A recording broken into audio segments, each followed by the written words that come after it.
Hello and welcome to a summary and presentation of the submittals of the former police station site in downtown St. Charles. As City Council knows, last year the city solicited redevelopment concepts of the site via an RFP. The submittals were due on March 15th and the city received 4 submittals in total. This is simply a summary and presentation of what was submitted to the city. Before reviewing each individual submittal, just a little bit of background on the project site area. The site in total is about 4 acres, which makes up all of these colored areas. The purple piece, which is the actual police station site, is approximately 2 acres. There are 3 other areas that are indicated on this map. One is A, which is currently used as parking. B, which is parking for the municipal center, which is located down here, and then C, which is considered to be Riverwalk, and the city has indicated that it wishes to that remain or even be enhanced as a Riverwalk. This whole area is zoned Central Business District, CBD1. The first submittal that we are going to review is by a company called Flaherty and Collins. Before we dive into the submittal from Flaherty and Collins, just a little bit of developer background. Flaherty and Collins is based in Indianapolis. They were founded in 1993. They have over 450 employees. The product types that they specialize in is multifamily over retail or mixed use. They do market rate and affordable housing transactions. They handle mid and high rises and historic rehabs. Development locations where they developed primarily in the Midwest and South, Indianapolis, Cincinnati, Chicago, to name a few, also down in Cape Coral. They have developed over 50 properties and 10,000 units.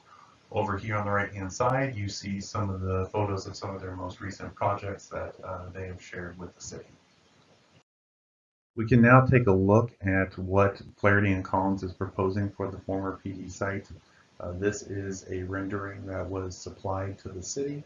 Obviously, we see the new building here. This is the municipal center and of course the Fox River in front of it.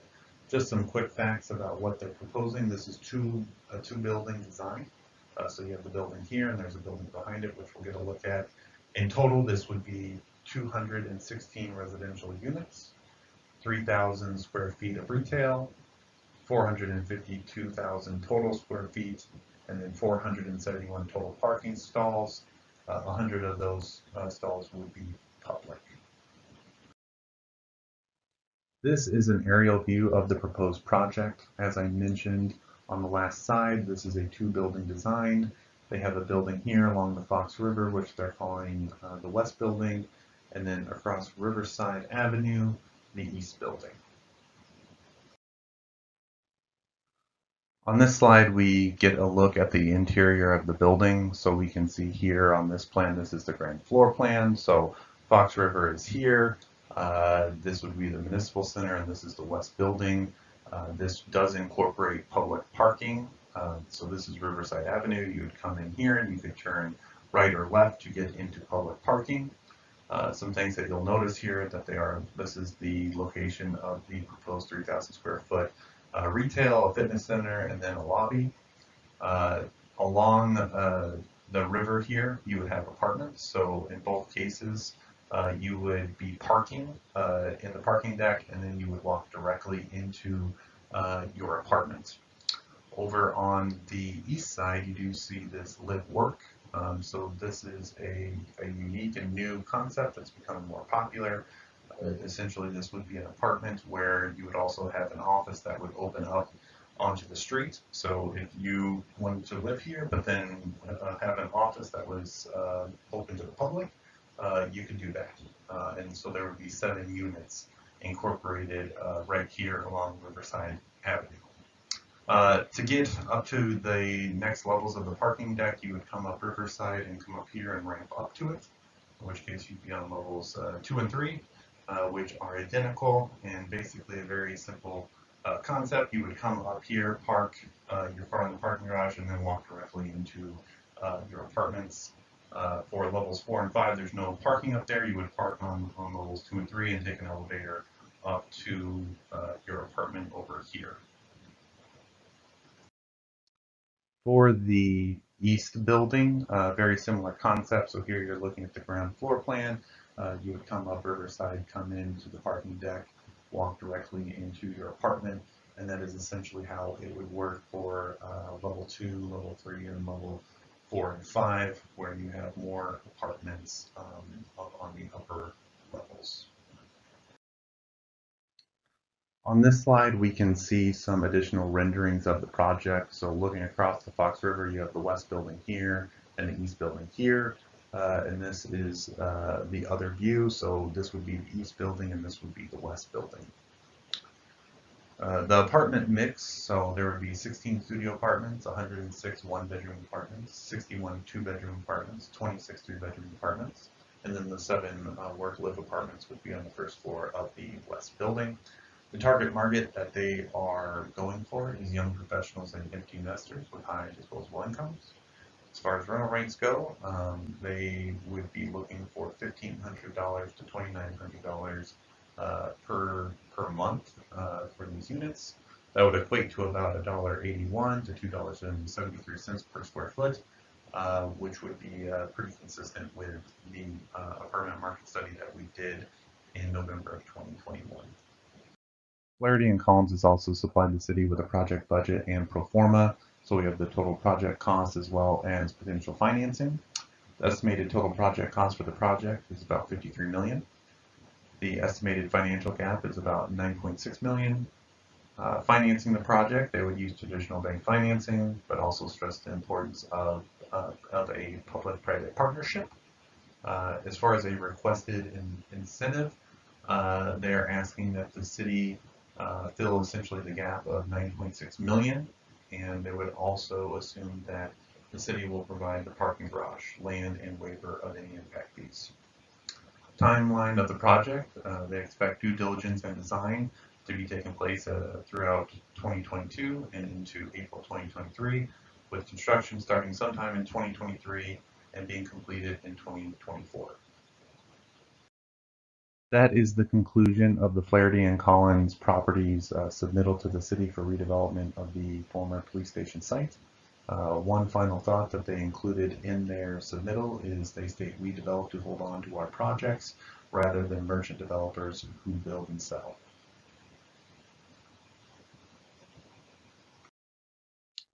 The next submittal that we'll be reviewing is by T2 Capital Management. Their co-developer is Retown, and they have identified their planner and landscape architect as Blue Stem Designs. Before we look at the proposed project from T2 Capital Management, just a little bit of developer background. They are based in Wheaton, Illinois. They were founded in 2011. Product types that they focus on is multifamily, mixed-use, office, residential, restaurant, retail, and more. Development locations primarily in the Midwest and South. Chicago area, East Lansing, Naperville. This photo right here is a project that was actually done in Naperville. And then also in the South Atlanta, Naples, Knoxville. Just a little bit of developer background on Retown. It looks like they do a lot of urban design, urban planning. On their website, they state that they're an integrated team of real estate planners, investors, and builders. We can now look at the overview of the T2 Capital Management proposed plan for the PD site. You can see a rendering here of what they're proposing. Just some project quick facts and uses. This would be a 7-building design, which you can see would be done in phases. At completion, it would be 149 apartments and 4 townhouses, 51-room hotel, 1 restaurant, event space, which would be 7,000 square feet, a total commercial and retail space of 9,600 square feet, and then potentially 2 parking garages. And you can see the phasing here in green would be phase 1. Of course, would have to go hand in hand with a parking garage here. I know T2 had stated that they liked the parking garage here because it was kind of the bulk of the garage was shielded from the public. You have phase 2 across the street here with the multifamily on this side and then the townhouses over here. Phase 3 over here, which is currently where the municipal parking lot is right now, municipal center right here, and then another potential 3-level garage over here on this property, which is currently owned by the Baker Church. Here on this site, we do see an aerial view of the uses on the map here. So for building 1, we have 40 multifamily units. Building 2, we have the hotel, event space, and restaurant. Important to note that the developer does propose a market study be conducted to determine the highest and best use for building 2. Building 3 would be multifamily units. Building 4 would be the parking garage. Building 5, more multifamily units, 33. The townhomes would be number 6. Number 7, which would be phase 3, would be 42 multifamily units and also commercial and retail space on the first floor. And then the parking garage, the second one would be over here. On this slide here, we do have another rendering kind of looking from the Fox River up at this development. From here, you can see this would be the hotel, restaurant, and event space right here from building 2, multifamily here, and then phase 3 right here with more multifamily and commercial and the open space in front of it. To go through the apartment mix, it would be 10 studios, 51 bedrooms, 52 bedrooms, and 39 3-bedrooms. Rental rates for the apartments would average out to about $2.50 a square foot, and that would equate to about $2,300 per month in rents, and this would just be averages. And then for the commercial spaces, they're expecting those to rent out at about $25 per square foot, which is pretty consistent with downtown rental rates.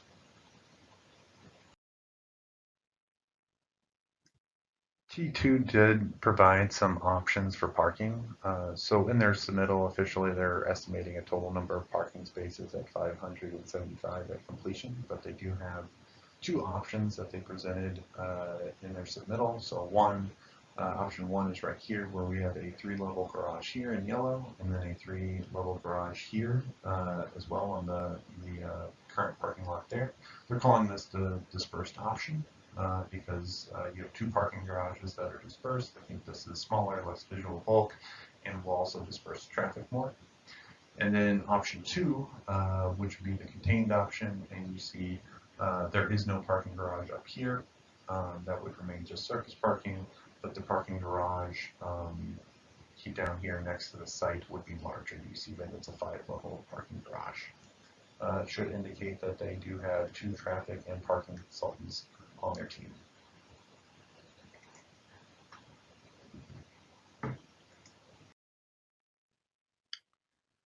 T2 Capital did put an emphasis on open space for this development. So from here you can see that they left this area along here as open space and along the river.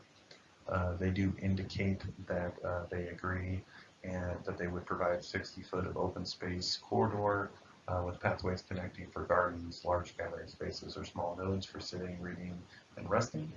Here they did provide some renderings of a closer look of what this could look like here along the river.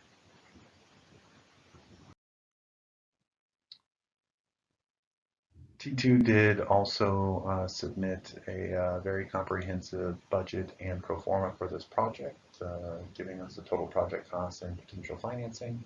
Estimated total project cost would be about $53 million. Financing would be done through a traditional bank financing, but also state that there would be the need for a public-private partnership. The requested incentive for this would be, and more than likely, an RDA, where the city would contribute the property. Then the city would fund all public improvements, including right-of-way improvements, public streets, public sidewalks, streetscapes, and construction of the parking garage or garages. And then lastly, the city would waive any application fee, permit review fees, building permit fees, inspection fees, impact fees, and utility connection fees. And that is the conclusion of the summary for the proposed project by T2 Capital Management for the St. Charles Police Station site. The next proposed plan that we are going to review is from the Murphy Development Group. We will start out with developer background. Murphy Development Group is based in Chicago. They were founded in 2011. Product types that they focus on is multifamily, hospitality, office, and mixed use. Development locations include Chicago, Milwaukee, Cleveland, Skokie, Oak Brook, Lincoln Park in Grand Rapids, as well as several other places. They have developed and repositioned $1 billion and 2.5 million square feet of commercial properties. And we do have some photos and renderings of some of their projects that they have going on. This one here is in Skokie, Illinois. This one in Orland Park.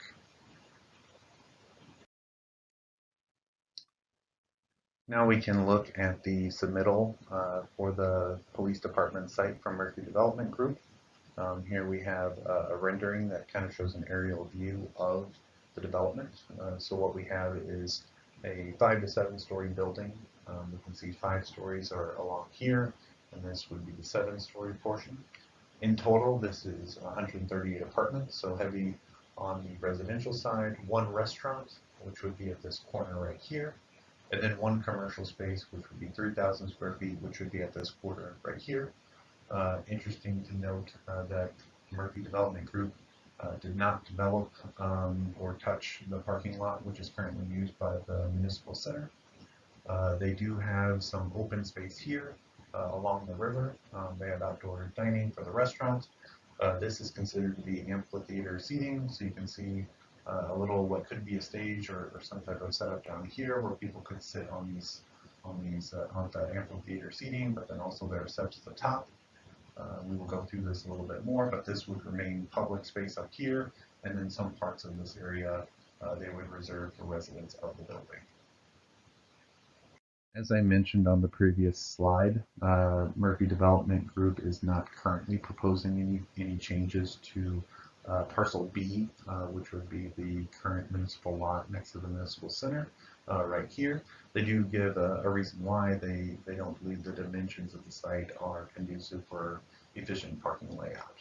They were considering this for additional retail, commercial, with multifamily upstairs, but they believe that it is not conducive just to the size of the site, and you would end up blocking views from State Street.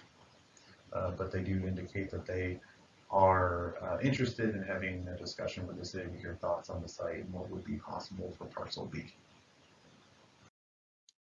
On this slide, we can see the interior of the building, starting with the floor plan for the first level.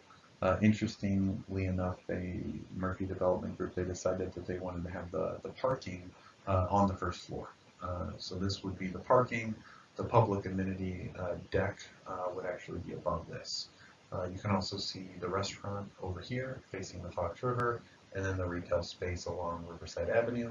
To enter into the deck, you would come down Riverside and then turn left into the parking deck. There's a total of 138 parking stalls here. The apartment mix is 66 one-bedroom apartments, then 53 two-bedroom, and then 19 three-bedroom apartments in total. Over here, we start to see the floor plan above the parking structure, so you can see the various bedrooms along here. The blue areas are considered to be amenities, so they have one labeled as a fitness center, and then the others labeled as amenities with no description of what they could possibly be. Here you can see the amphitheater seating and the outdoor space, which some would be public, some would be private. This is another aerial view of the development. It does kind of show more with the open space here, so the amphitheater seating, the walkway along the river, and then again some of the public and private space here on top of the deck. And this is another slide just to show a rendering of what the open space could look like. Over here we have the restaurant with the outdoor dining area, and then this would be the amphitheater seating right here, so you have steps going up, but then people could sit right here, and presumably there could be some type of band or show or some type of event going on over here, and this would take you up to the deck. Murphy Development Group did provide some detail on their total project costs, which we can see here. The estimated total project cost would be about $60.5 million. As far as financing goes, they would go through the traditional bank financing channels, and they are not requesting any incentives for the development at this time. And down here, you can see one of the renderings coming from across the river with the restaurant being here. and then the Riverwalk along here. And that completes the summary review of the Murphy Development Group. And the last image here is just one last rendering that was supplied by Murphy Development here, and this would be from State and Riverside Avenue. The last proposed project we are going to review is by Frontier Development, and they have a co-developer, the Prime Group. We're going to start off with developer background. The lead developer is Frontier Development, which is a St. Charles based developer. I believe Council is very familiar with them as they've developed several downtown buildings, including the Graceful Ordinary restaurant, which was previously the BMO Harris Bank building. Because Council is so familiar with Frontier Development, I'm going to give a little bit of background with their co-developer, the Prime Group. The Prime Group is based in Chicago, Illinois. They were founded in 1982. Product types that they focus on is multifamily, hospitality, retail, senior housing, office, mixed use, and industrial. Development locations are Chicago, Dallas, and Houston, and some other smaller places. Development, redevelopment, or acquisition of 10 billion residential or commercial properties. And the Prime Group does deal with very large projects. This was from their website. You can see some of the developments that they have done here. We can now review the proposed plan from Frontier Development. So right here we do have the Municipal Center and the Fox River. This would be a 6-story building right here that you see. On the other side, there is a parking garage that we'll get another look at. It is 107 residential units that would be on this side of the development. It would include 4 restaurants at 13,500 square feet, 164 hotel rooms, which would be located on this side of the development. And then tucked away over here, there would be a spa fitness center. And then on this end, there's proposed conference center that would be about 5,000 square feet as well. Another feature that Frontier Development Group has put into this plan is this outdoor plaza area, which is about 85,000 square feet. You can also see it has a band shell right here. It also has 2 rooftop pools. One will be on this side and one on this side for the hotel. And then also 750 linear feet of public river walk that would be maintained right through here. We can now take a look at the first floor and its uses for the proposed plan from Frontier Development. So of course we have this big plaza area here, the band shell right here with a splash fountain. There is also a restaurant right here along the Fox River. This would be the residential, the spa fitness center, another restaurant, hotel lobby, and then the ballroom up here. And then on the upper floors would be the actual hotel rooms. This is also where we can see the second structure, which would be a parking deck back here. Also notice that the eastern portion of the municipal building is not included in this. Staff has made clear that that is not something that is going to be considered for this development. On this slide, we can kind of see what Frontier Development is going for with the plaza area. They would like to call it the Plaza San Carlo, and they're trying to capture the charisma of the old world public spaces, as you can kind of see. So with some of the photos that they put together with the cobblestone roads here. And this is a plaza that could also host many special events, including farmers markets, car shows, or art fairs. And really what they're trying to do is trying to characterize it by classical yet thoroughly modern architecture. On this slide, we can see a profile of the buildings as if you were at the Municipal Center looking at this development. So we have the Fox River on this side. You can see the restaurants over here with the residential tucked in between on the second, third, and fourth floors. Hotels on this side, and of course this gives you an idea of the parking structure that would be on the east side of Riverside Avenue. Also note that the project would be looking to have underground parking. right here. So this would be underground or underneath the plaza and the hotel and the restaurants. And you can see that they are, in total, there are estimating 515 total parking stalls. By the developer's count, what would be required would be 522 stalls, so they would be at a deficit of 7.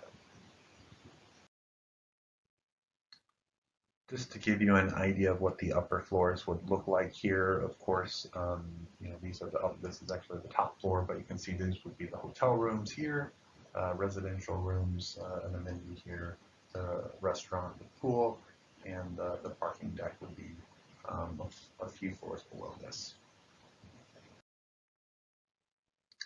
Frontier Development did supply the city with a budget and a pro forma for this project. So we do have the estimated total project cost, which would be 150 million. For financing, 105 million would come from traditional bank financing.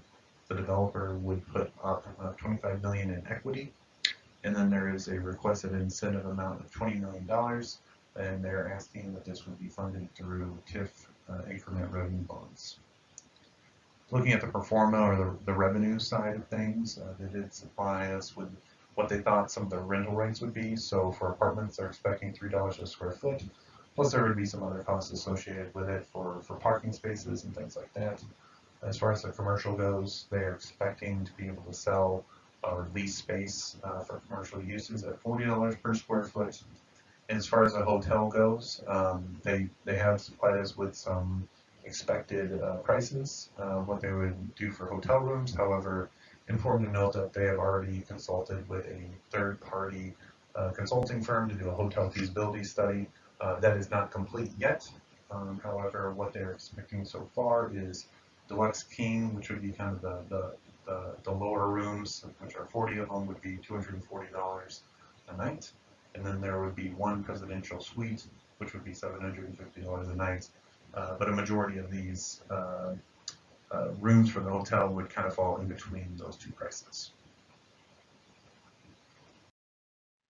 And that is the completion of the summary for the Frontier Development Group submittal. And in fact, that is the last submittal we'll be reviewing for the proposed project at the former police station site in St. Charles. Thank you.